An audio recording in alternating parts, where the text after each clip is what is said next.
Днес имам рожден ден и държа най-хубавото нещо в ръцете си. И разбира се, ще ви покажа как да си направите торта добуш.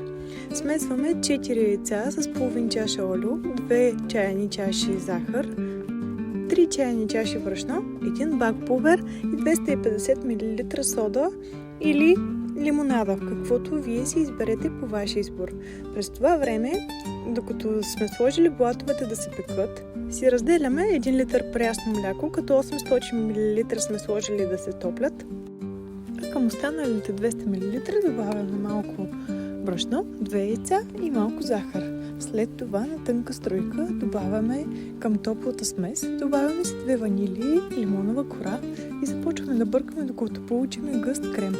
След като блатовете са ни добре изпечени, смесваме останалите 2 блата с какао, за да получим 2 кафеви и 1 бял.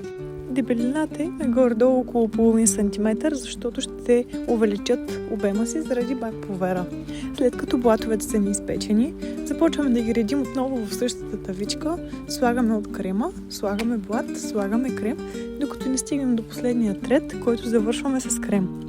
Оставяме в хладилник за 2 часа да се стегне, след това изваждаме и поръсваме с домашни орехи.